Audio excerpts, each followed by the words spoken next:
Hey guys, sorry it took me so long to make another video. I'm about to explain what my month has been, I guess you could say. Maybe a month. It's been a month. I have gotten surgery for my on my arm for my fistula, which is the video that you saw for the vessel mapping, which is right there is the beautiful scar right there, and sorry, and the other one if you can see it, that is there. It hasn't been accessed yet.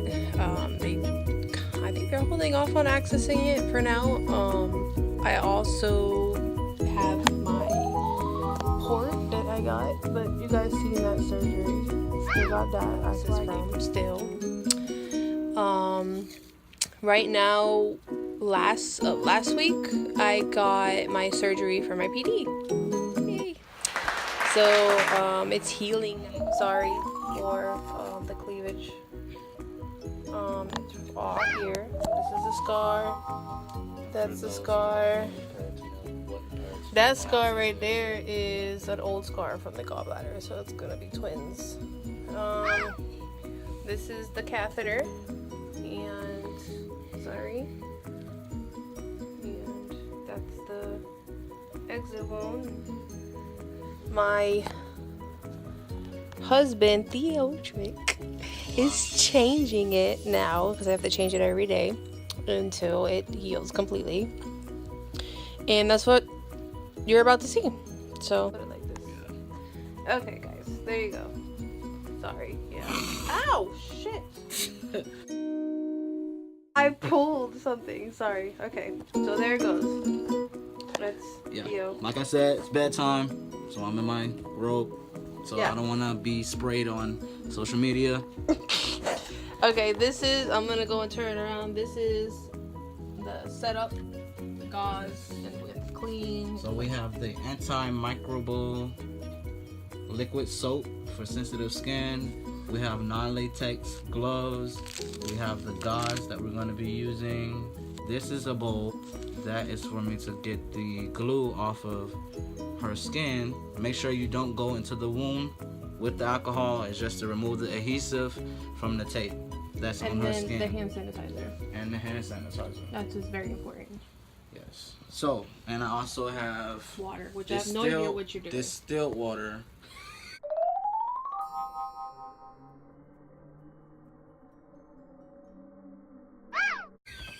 What do you do with the water? Instead of using sink water, we're gonna use distilled water. My stomach's gonna be on TV. Not on TV, on Facebook. Facebook, whatever. It looks painful, but it's not. It's not painful at all, actually. Why don't you explain to your lovely audience what peritoneal dialysis is and what it allows you to do? Well, I still don't really know, but from what I've learned so far, because I still haven't taken the training class, which is a week, which will be in August at some time. It's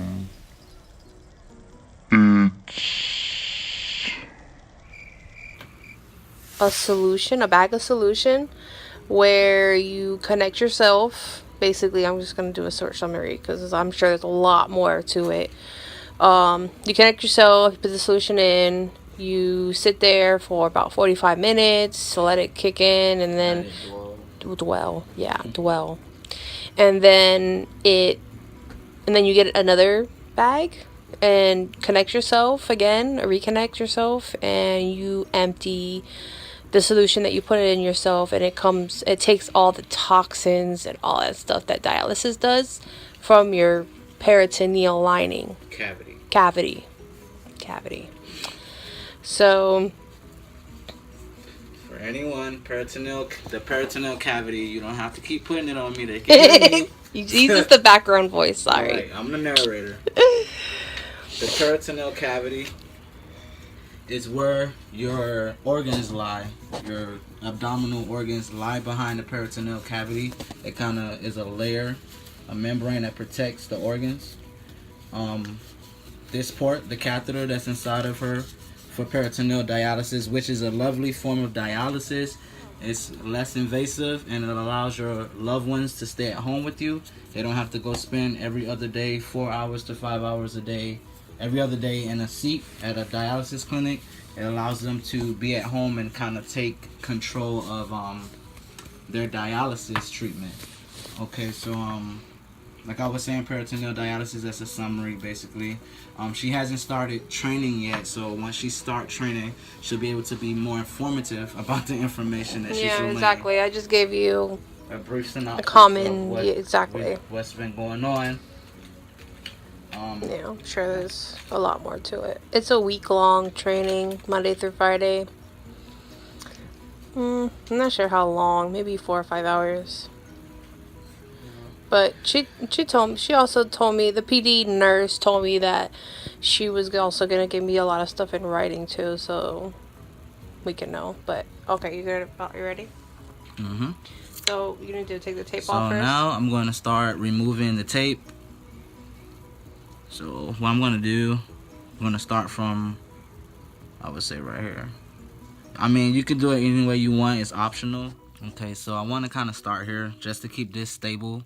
You want to cause as less tension on the exit wound as possible. You don't want to tug or do anything to it to stop infection.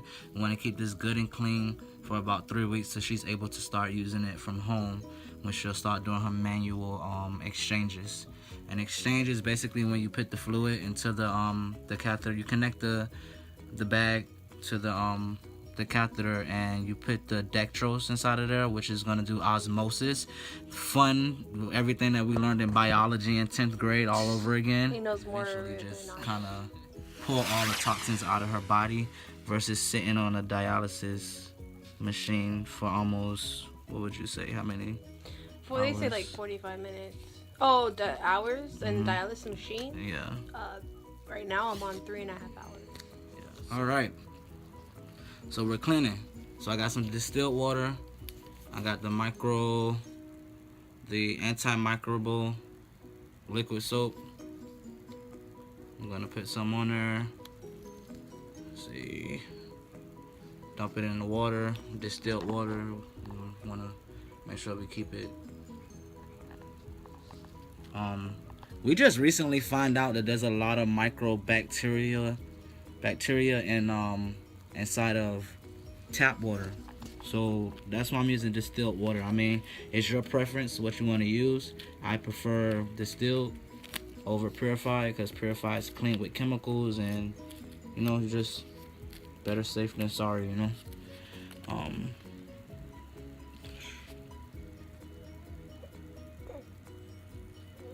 This is her lifeline, so gotta try to keep it safe as we can. This is the icky stuff, yucky, yucky, yucky. Want to get that clean. Okay, so what I'm gonna do now is start going around it with the soap.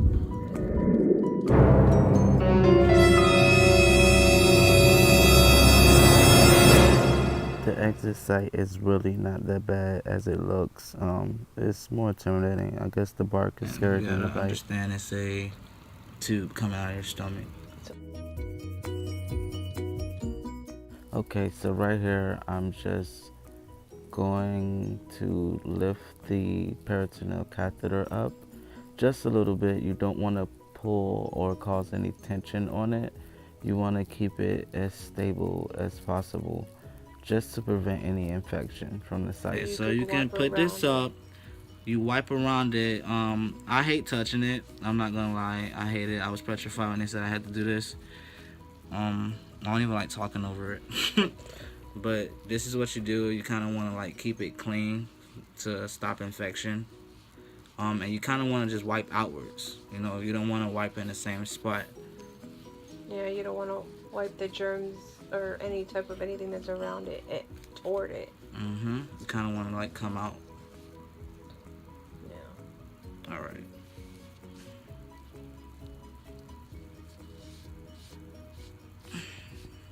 The other stuff around it is just bruising. It'll go away. Yes, it will. All right. Now, in a couple of I know you see blood in the line. In a couple of weeks, after the healing process, my peritoneal dialysis nurse is going to flush it for me to make sure that it works. Um, so we'll see in a couple of weeks how that goes. But right now we're just concentrating on the healing process. Yeah. She's a big girl. She's been through a lot. Okay, so we're kind of gonna tape that down. Okay. So what I'm gonna do now is I'm gonna patch up her site. So